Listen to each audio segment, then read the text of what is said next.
Bienvenidos a nuestro curso virtual de Historia Universal para el segundo grado de secundaria. Les saluda el profesor Andy Ortiz Tomasto.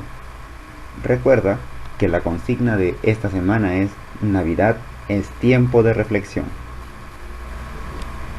En esta sesión vamos a continuar trabajando la situación política de Europa. En la sesión anterior nosotros conocimos la situación política de Europa occidental, monarquías como Francia e Inglaterra. En esta ocasión vamos a centrar nuestro estudio en la zona oriental de Europa. Estamos hablando de estados como el Imperio Austriaco, el Reino de Prusia y el Imperio Ruso. Veamos primero cómo se estaba desarrollando el Imperio Austriaco. Aquí, la dinastía vigente y que se ha mantenido desde hace muchos años es la dinastía Habsburgo, que se había instaurado ya durante el Sacro Imperio Romano Germánico y que ha perdurado en el tiempo. Uno de los gobernantes más importantes viene a ser María Teresa, quien participa en la Guerra de los 7 años junto a Francia, pero lamentablemente será derrotada por el ejército de Prusia. Y es que Austria estaba jugando un papel importante para sí mismo, porque si conseguía una victoria en esta guerra, se iba a lanzar como potencia en Europa. Lamentablemente, es derrotada y Prusia se catapulta como uno de los países más fuertes en esta época. Su sucesor va a ser José II, quien ya había participado como un corregente de María Teresa, es decir, había estado asesorando y apoyando el gobierno de María Teresa, pero a su vez había estado aprendiendo la correcta forma de administrar un imperio. Con este José II van a llegar nuevas ideas al gobierno, porque él está rodeado de personajes ilustrados, es decir, tienen una nueva forma de pensar, ya no un gobierno absolutista como lo que estaba ocurriendo en Francia, sino un gobierno un poco más abierto a las disposiciones del pueblo. A eso se le llamó despotismo ilustrado. ¿Qué medidas intentó plantear José II para cambiar esa forma de gobierno en Austria e instaurar un despotismo ilustrado? Bueno, por ejemplo, somete a la iglesia. Por lo tanto, la iglesia ahora se encuentra a voluntad del Imperio Austriaco, ya no se encuentran al mismo nivel. A eso se le llamó josefismo. Instaura la libertad de culto. Por lo tanto, la iglesia católica ya no tiene prioridad aquí en este imperio. Cualquiera es libre de ejercer cualquier religión, protestante, calvinista, anglicano, católico, entre otros. Como beneficio social, elimina el método de tortura. Cuando hay casos de investigación, ya no se puede llevar a cabo la tortura. Elimina también la servidumbre y para modificar su sistema cultural, instaura el alemán como idioma oficial de Austria y traslada la capital a Viena. En el aspecto económico, por ejemplo, se desarrolla la fisiocracia, que es un movimiento que se desarrolla en toda Europa, pero también José II la va a plantear, ¿no? Porque está asesorado por personajes de la Ilustración. Y la fisiocracia establece el uso de la tierra como el factor más importante para la economía. Por lo tanto, a mayor cantidad de tierras, más fuerte y más poderosa es tu nación. Es por eso que se incita a la colonización, es decir, apoderarse de más tierras, porque a mayor cantidad de tierras, mayor riqueza. Al final, pues, va a ser enfrentado por estas reformas por la clase noble, la aristocracia, que no van a estar de acuerdo con las reformas que está instaurando José II. Pero algo rescatable, si bien es cierto que en el aspecto internacional no brilla tanto como en el aspecto interno, un aspecto rescatable de Austria es el gran ejército que estaba formando, que más adelante logrará frenar el avance de la Revolución Francesa. Veamos ahora el caso de Prusia, También Prusia surge como uno de los reinos del Sacro Imperio Romano Germánico, y aquí uno de los personajes importantes es Federico Guillermo, llamado el Rey Sargento, por su política de austeridad que aplica, y a su vez porque era un muy buen estratega militar, pero también un audaz político. Es decir, representaba el absolutismo en Prusia, pero su sucesor, Federico II, llamado también Federico el Grande, va a estar rodeado de pensadores y de ideas ilustradas. Por lo tanto, también va a aplicar en Prusia el despotismo ilustrado. Hay un acontecimiento importante que lleva a Prusia de ser un simple reino a ser uno de los reinos y monarquías más importantes en esta parte de Europa.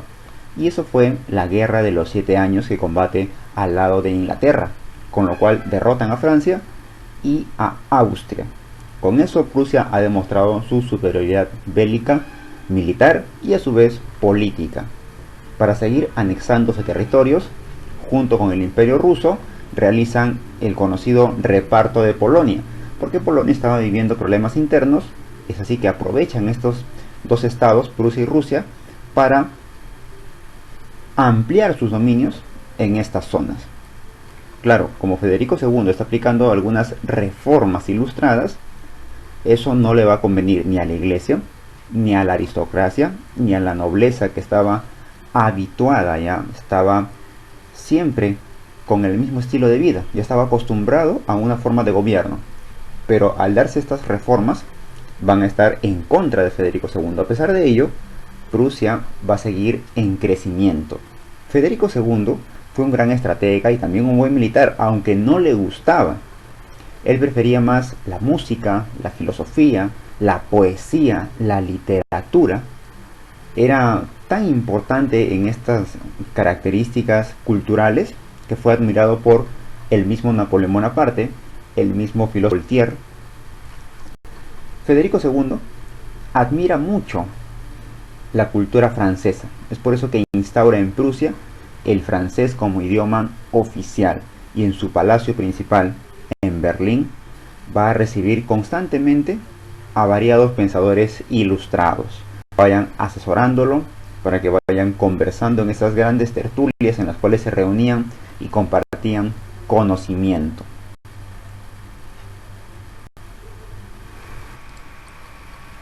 Y por último tenemos el caso del Imperio Ruso, que tiene características diferentes e importantes de comentar. Por ejemplo, por un lado, en el aspecto positivo, Rusia pues es sumamente extensa, es el país más grande del mundo y por eso tiene abundante población, pero también gran cantidad de recursos naturales. Es por eso que puede autoabastecerse sin la necesidad urgente de buscar comercio con otros estados o con otras monarquías. Pero en el aspecto negativo, Rusia, al ser tan grande, tiene muchas fronteras que cuidar, por lo tanto va a ser víctima constante de las invasiones asiáticas. Finalmente, en el aspecto cultural, Rusia ha recibido influencia del Imperio Bizantino, que se encontraba al lado oriental de Europa, y ha tenido un desarrollo diferente que la zona occidental, monarquías como Francia, Inglaterra, España también, que han tenido la influencia directa de la cultura romana y germánica. Algunos personajes importantes, por ejemplo tenemos a Pedro I, quien se da cuenta de las características que tiene Rusia, y si se mantiene así como ha estado desarrollándose con el paso de los años, va a ser víctima de invasiones de monarquías como Austria, Prusia, Francia. Por lo tanto, empieza el proceso de occidentalización, con lo cual Rusia entra a participar en la vida política y económica de Europa, pero de una manera más fuerte. Asimismo, traslada la capital a San Petersburgo. El sucesor va a ser Catalina II, conocida como la Grande, quien va a instaurar en Rusia un despotismo ilustrado. ¿Esto por qué? Catalina II era amante de la cultura francesa, le encantaba el estilo de vida francés y trató de instaurarlo también en Rusia. Va a ser muy cercana a filósofos como Voltaire y Diderot, van a intercambiar cartas, van a conversar, van a ser bastante cercanos. Y Catalina II está convencida de las ideas de la Ilustración para poder aplicarlas. Es por eso que en Rusia se tiene pues un despotismo ilustrado. En el ámbito internacional también se encarga del reparto de Polonia, ¿no? Junto con Prusia aprovechan un inconveniente que estaba viviendo Polonia y se apoderan de su territorio. Veamos qué dice nuestra autoevaluación.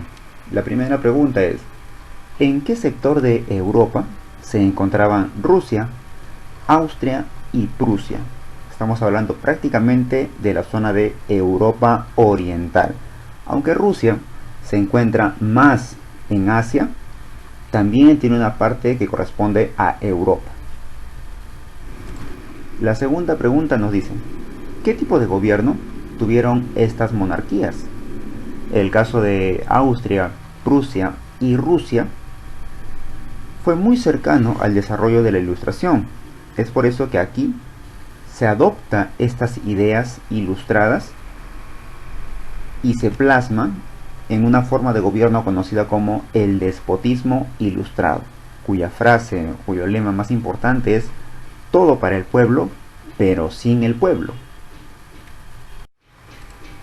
No te olvides que tienes una tarea pendiente.